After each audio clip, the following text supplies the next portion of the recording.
सत्रह नवंबर 2025 महाराष्ट्र मालेगांव। आज पूरा शहर चल रहा है। यहाँ की सड़कों पर उतरे लोगों की सिर्फ एक ही मांग है कि आरोपी को किसी भी कीमत पर फांसी की सजा होनी चाहिए। आरोपीला समोर आणा, त्याला आम्ही फाशी देऊ, नाही तर त्याला इथं आमच्या समोर उभं जाळू त्याला। और यहीं पर एक किन्नर का ये भी कहना है कि अब हम ना ही बेटी बचाएंगे और ना ही बेटी पढ़ाएंगे, और अगर उस आरोपी को फांसी की सजा नहीं मिलती है तो हम सारे किन्नर समाज के लोग यहीं पर अपनी जान दे देंगे। अब नहीं बचाएंगे बेटी, अब नहीं पढ़ाएंगे बेटी। ये 3.5 साल के लड़के पर इतना बलात्कार किया वो दुश्मन ने, अगर उसे सजा नहीं मिलेगी तो हम किन्नर समाज यहाँ पर जान दे देंगे।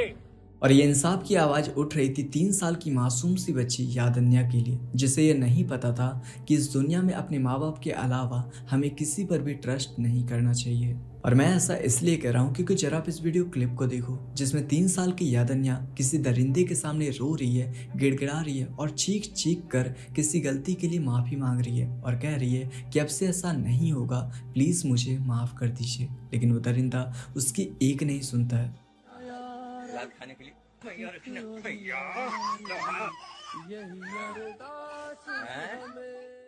पहले उसे मारता पीटता है, फिर उसके साथ बलात्कार करता है, एंड देन जब इससे भी उसका मन नहीं भरता है तो उसके सिर को पत्थर से कुचल कर उसकी जान ले लेता है।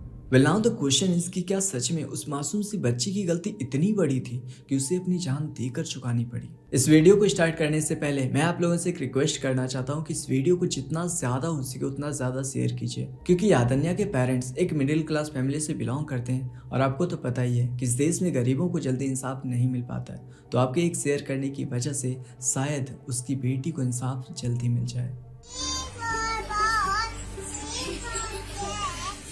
So hello friends, my name is Sachin Arya and welcome back to another case study with me. Without wasting any time, let's dive in. The case of यादन्या। 16 नवंबर 2025 महाराष्ट्र मालेगांव के एक छोटे से गांव डोंगराले में एक 3 साल की बच्ची यादन्या अपने घर के बाहर दोस्तों के साथ खेल रही थी। उसकी माँ, दादी और उसकी छोटी बहन घर के अंदर थी और उसके पापा उस टाइम पर फोटोग्राफी के काम से घर से बाहर गए हुए थे। यादन्या जब घर के बाहर अपने दोस्तों के साथ खेल रही थी तो उसकी आवाज़ घर के अंदर भी आ रही थी, लेकिन 30-40 मिनट के बाद अचानक से उसकी आवाज़ आनी बंद हो जाती है। इस पर उसकी माँ घर के बाहर जाकर देखती है तो वहाँ पर सारे बच्चे खेल रहे थे, लेकिन यादन्या कहीं पर भी दिखाई नहीं दे रही थी। इसके बाद वो उसकी दादी को बताती है कि यादन्या का कहीं भी कुछ भी पता नहीं चल रहा है। फिर वो उसके पापा को कॉल करती है और इस बात की जानकारी देती है। उसके पापा बिना समय गवाए घर पहुंचते हैं और यादन्या की खोजबीन शुरू करते हैं। यादन्या के पेरेंट्स उस गांव के हर दरवाजे को टकटकाते हैं और सबसे सिर्फ एक ही सवाल पूछते हैं कि क्या आपने मेरी बेटी को कहीं देखा है, लेकिन सबका जवाब सिर्फ ना में होता है। इसके बाद जब उसके पेरेंट्स पूरी तरह से थक हार जाते हैं तो वो यादन्या का मिसिंग रिपोर्ट पुलिस स्टेशन में लिखवाते हैं। फिर पुलिस की टीम आती है और जांच को शुरू करती है। पुलिस वालों के लिए इस कातिल को पकड़ना किसी चुनौती से कम नहीं था, क्योंकि यादन्या बच्चों के साथ खेल रही थी और ये गांव इतना ज़्यादा डेवलप नहीं था, जिसकी वजह से गांव में कहीं पर भी सीसीटीवी कैमरास नहीं थे। लेकिन इसके बाद भी पुलिस वाले हिम्मत नहीं हारते और यादन्या को हर जगह ढूंढते हैं, गाँव, नदी, नहर, इनफैक्ट झाड़ियों में भी ढूंढते हैं, लेकिन यादन्या का कहीं भी कुछ भी पता नहीं चल पाता है। लेकिन इसी दौरान भीड़ में से एक आदमी पुलिस वालों को कहता है कि क्यों ना यादन्या को ढूंढने के लिए गांव के बाहर लगे मोबाइल टावर के पास जाकर देखना चाहिए, क्योंकि हो सकता है कि यादन्या खेलते खेलते वहां पर चली गई होगी। पुलिस वालों के लिए ये आखिरी उम्मीद थी, इसलिए वो बिना समय गवाए मोबाइल टावर के पास जाकर देखते हैं, जहां पर झाड़ियों में यादन्या की बॉडी मिलती है। बॉडी की कंडीशन इतनी ज़्यादा ख़राब थी कि वहाँ पर खड़े जितने भी लोग थे वो बस भगवान से यही प्रार्थना कर रहे थे कि प्लीज़ दोबारा कभी भी किसी बेटी के साथ ऐसा कुछ ना हो। यादन्या की बॉडी अर्धनग्न अवस्था में मिलती है। उसके शरीर पर कई जगह चोट के निशान थे और उसके सिर को एक भारी भरकम पत्थर से कुचला गया था और वो पत्थर भी जस्ट यादन्या की बॉडी के बगल में रखा हुआ था। इसके बाद पुलिस वाले सबसे पहले उन बच्चों को बुलाते हैं जो उस शाम को यादन्या के साथ खेल रहे थे, और जब उनसे प्यार से पूछते हैं तो उसमें से एक बच्चा बताता है कि उस शाम को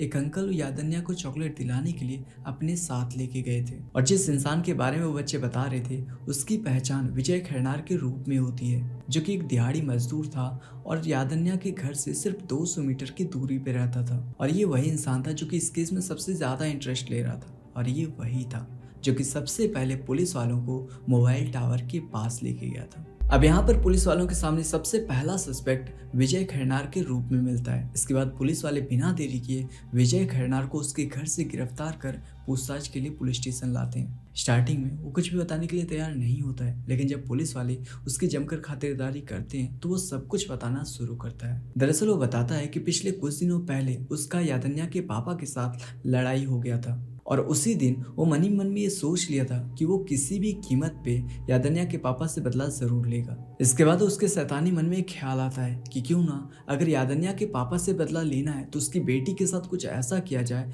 जिसके दर्द को मिटाने के लिए उसकी एक जिंदगी कम पड़ जाएगी। फिर कई दिनों तक वो इसी फिराक में रहता है कि कैसे भी करके यादन्या घर से बाहर दिख जाए। 16 नवंबर 2025 शाम के 3 बजे जब यादन्या अपने दोस्तों के साथ घर के बाहर खेल रही थी तो विजय के लिए इससे ज्यादा सुनहरा अवसर नहीं मिल सकता था। इसके बाद वो उसके पास जाता है और चॉकलेट दिलाने के बहाने उसे अपने साथ लेकर चलने लगता है। 3 साल की यादन्या, जिसे इंसान और हैवान के बीच फर्क पता नहीं था, वो भी उसकी उंगली थाम कर उसके साथ चल देती है। सबसे पहले विजय उसे लेकर अपने घर जाता है, जहाँ पर वो उसे बहुत ज़्यादा टॉर्चर करता है, उसे गालियाँ देता है और जब इससे उसका मन नहीं भरता है तो वो उस 3 साल की मासूम सी बच्ची के साथ बलात्कार करता है। फिर उसे लेकर गांव से दूर लोकेटेड मोबाइल टावर के पास पहुंचता है, जहाँ पर एक बड़े से पत्थर से उसके सिर को कुचल कर उसकी हत्या कर देता है और फिर उस पत्थर को ठीक उसके बगल में रख देता है, सिर्फ इस इरादे से कि जब उसके माँ बाप अपनी बच्ची को देखेंगे तो इस नज़ारे को देखकर उसे सुकून मिलेगा। जब पुलिस वाले उससे पूछते हैं कि इस तरह से हत्याकांड को अंजाम देने के पीछे तुम्हारा इंटेंशन क्या था, जिस पर वो बताता है कि वो बस यादन्या के पेरेंट्स को तकलीफ में देखना चाहते थे, जिसकी वजह से उसने इस हत्याकांड को अंजाम दिया।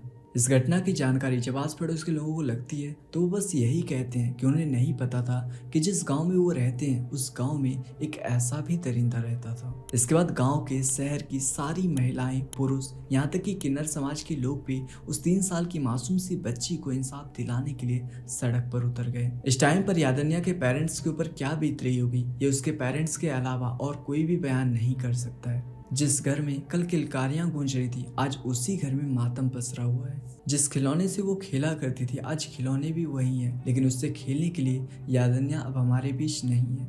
फिलहाल अभी आरोपी को BNS 66 और सेक्शन 103 के तहत गिरफ्तार कर लिया गया और आगे की कार्रवाई की जा रही है। लेकिन इस केस को क्लोज करने से पहले मैं आप लोगों के सामने हाथ जोड़कर ये रिक्वेस्ट करता हूँ कि इस वीडियो को जितना ज़्यादा हो सके उतना ज़्यादा शेयर कीजिए, क्योंकि अगर आज इस 3 साल की मासूम सी बच्ची को इंसाफ नहीं मिलता है तो उसकी मौत के जिम्मेदार सिर्फ विजय खैरनार ही नहीं बल्कि हम भी होंगे। वैसे आपकी इस केस पर क्या राय है नीचे कमेंट बॉक्स में ज़रूर बताइएगा, और अगर आपने अब तक इस चैनल को सब्सक्राइब नहीं किया है देन प्लीज़ डू सब्सक्राइब, क्योंकि हम ऐसे ही क्राइम से रिलेटेड वीडियोस लाते रहते हैं। तो फिर मिलते हैं किसी और नई वीडियो के साथ वापस, तब तक के लिए जय हिंद, जय भारत।